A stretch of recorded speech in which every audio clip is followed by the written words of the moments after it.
Notre chef de service au niveau des opérations des services ferroviaires a eu l'idée de décorer nos wagons pour pouvoir mettre des éléments qu'on jugeait importants qui sont associés à la sécurité ferroviaire. Une flotte qui est changée à tous les 50 ans, mais on voulait faire ça en grand.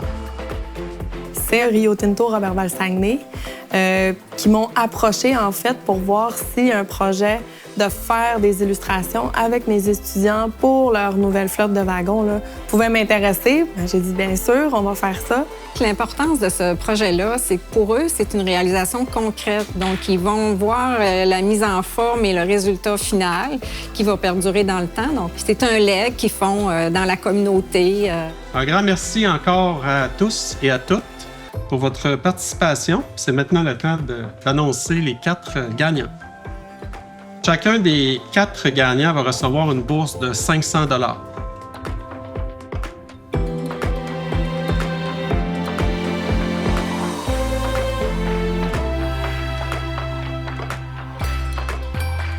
Seulement 4 vont être vus en vrai, en grand format, mais sinon, tous les 20 là, qui ont été produits, là, la vingtaine qui ont été produits seront présentés en exposition. Donc, c'est une belle façon encore là, de reconnaître le travail des étudiants.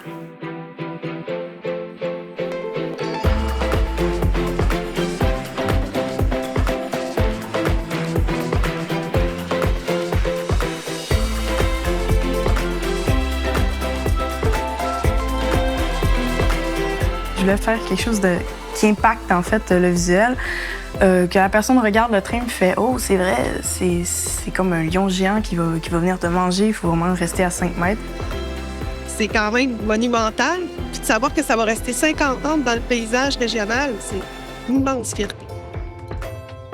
Je voulais vraiment comme faire une petite touche de passé puis de comme rejoindre tout le monde dans la communauté, fait que les gens plus vieux jusqu'aux plus jeunes.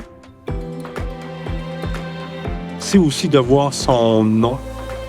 Mon Dieu, ma fille est rendue là. Elle est artiste à ce point-là. Bien, c'est impressionnant quand même de voir des dessins de nos enfants qu'on a vus accrochés sur le frigidaire, hein, là, de voir ça sur un train, sachant aussi que ça va durer quand même 50 ans, donc on risque de croiser ce dessin-là à de nombreuses reprises, en fait. Là.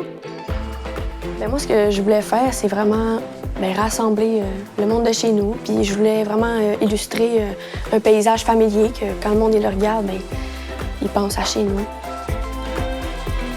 J'étais vraiment fière d'elle. C'était le fun de voir la petite lumière dans ses yeux, là, de fierté que, wow, OK, je suis bonne. Tu sais, une petite idée qui germe comme ça, puis que ça l'a été jusqu'au bout. C'est trippant de réussir à faire un projet tel que ce qu'on a fait, les dessins de nos étudiants sur les wagons, que Rio Tinto implique la communauté comme ça, pour moi, ça me rend fière.